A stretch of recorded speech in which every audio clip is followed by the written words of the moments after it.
Through the 19th and 20th centuries, the south side of Lower Manhattan, built as a part of the island's infill expansion, had been home to various structures and businesses, many of them relating to the powerful shipping industries of the time. Though by the 1960s, much of that industry had disappeared, and other uses of the land were being proposed. In fact, over the years, large-scale projects were being put forward for the general site, like early concepts for the World Trade Center complex, as well as the Guggenheim Museum, which was designed by Frank Gehry. Instead, the area continued to develop over the decades after, seeing the financial district grow and evolve, along with the entire city. Residential real estate within Manhattan was skyrocketing and giving birth to ultra-luxury and ultra-valuable condo projects. 157, 432 Park Avenue, and Central Park Tower were some of the buildings springing up in Midtown near Central Park. But others, like 56 Leonard Street, 50 United Nations Plaza, along with 160 Leroy Street, were all in the works, and proving this luxury real estate would sell in other parts of the city. 161 Maiden Lane was a prime site for such a development. It was a relatively small parking lot in the Seaport area along the East River. It bordered South Street, giving it the closest possible buildable position to the river. The 250,000 square foot site would change hands a few times, first with Blue Rock Properties, then K Developments, who actually unveiled a tower for the lot called the Seaboard. Their 175-unit luxury condo building would ultimately fall through though, and they too would sell the land in 2013 for $65 million.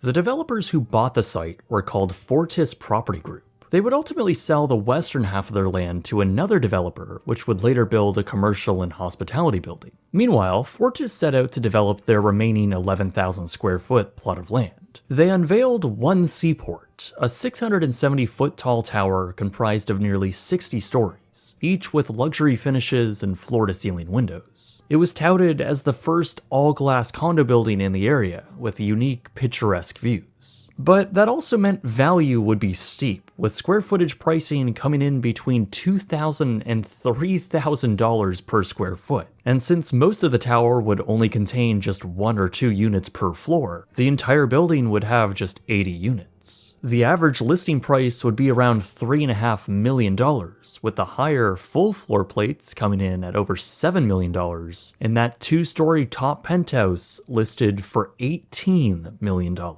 For these very exclusive owners, the tower would also have an extensive amenities floor complete with an indoor pool, as well as ground-level retail. Owners would even have access to book a complimentary yacht up to 3 times a week. Fortis was hoping that a complete sellout would raise around $272 million, and by 2016, the building was already 50% sold, which was a good sign for the developers. Construction on the tower was already underway by this point, with their general contractor, Impreza Pezzerati, claiming that they could have the building finished and ready for occupancy by 2018. But then some issues began arising during vertical construction. Through 2017, the DOB, or New York Department of Buildings, issued 10 citations to the contractor over various safety concerns. These issues were amplified after a 44-year-old worker plummeted nearly 30 stories to his death after falling from scaffolding. It was a tragic death from an Ecuadorian immigrant who wasn't even supposed to be working that day, and this tragedy proved that there were major issues going on with the site. Pizzarati ultimately pleaded guilty to manslaughter, yet they were only fined $10,000, and no one was sentenced to prison. By this point, it was September 2018, and the now rebranded Seaport Residences were topping out. The final floors were now poured, and the roof concrete was in place. But the problems persisted, as the DOB halted construction twice within a 2-week period due to netting being incorrectly installed. Another construction stop order came later that year as a concrete bucket hit the side of the building, spewing concrete all over the street, 350 feet below. Regardless of these stoppages, work was continuing on with the glass and exterior cladding on the lower levels. They were being fitted into place and slowly shaping out the slender tower. With the superstructure of the building now finished, by early 2019, the large crane attached to it was finally removed. From there, the rest of the glass was scheduled to be fitted in along with the interiors. But that never happened.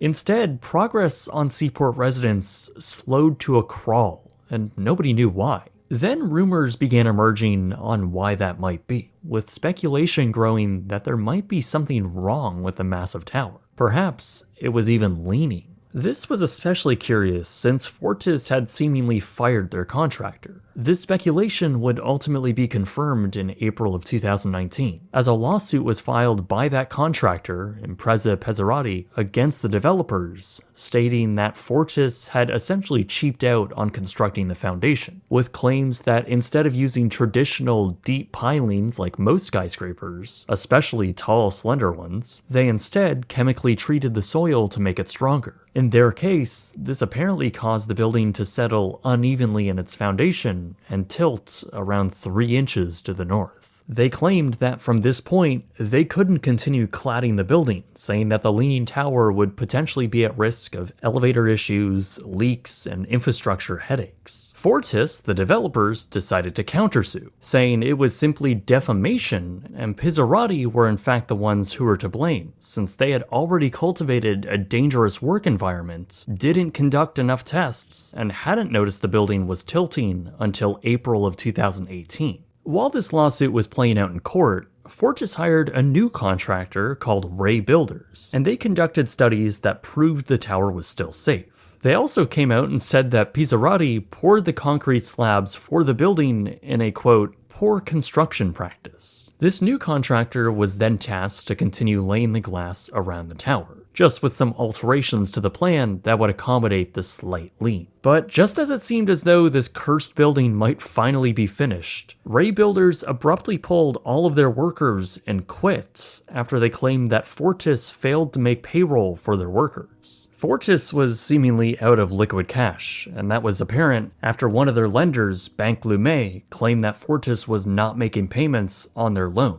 and the bank would now seek to foreclose on the property and offload its $120 million position on the condo building. And the lawsuits didn't stop here, as Fortis was now engaged in another lawsuit from yet another lender who alleged their $66 million loan from 2018 was improperly used. Since that point, Fortis Property Group has been tied up in lawsuits with really no end in sight. This has indefinitely stalled the development, and almost no progress has been made on the tower since 2018. At this point, almost all of the original condo buyers have pulled out of the deal, and that has left a vacant, half-finished luxury condo tower sitting completely abandoned in one of the densest cities in the world.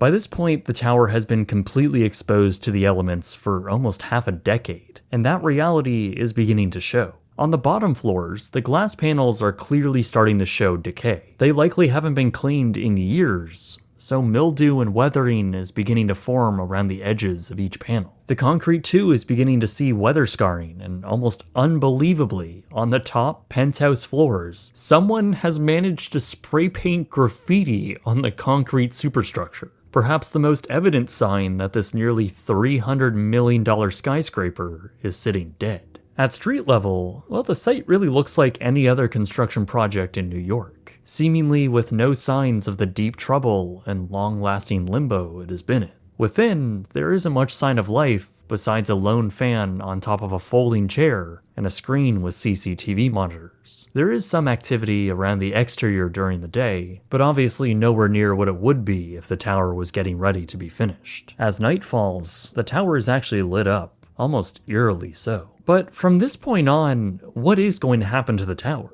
Well, according to the developers, the building is structurally safe with, quote, an alignment issue. But there has been no word on if they intend on fixing the lean and how that might be done. And this story might sound somewhat familiar, as another condo tower in San Francisco, called the Millennium Tower, has also encountered a similar issue, with its own tilt of nearly 30 inches. Unlike 161 Maiden, the Millennium Tower has been occupied for years, and there really is no other option but to fix the tower. And the results so far by adding underpinnings to help right the tower have not been conclusively successful yet, and it is proving to be extremely complicated and will likely cost over $100 million.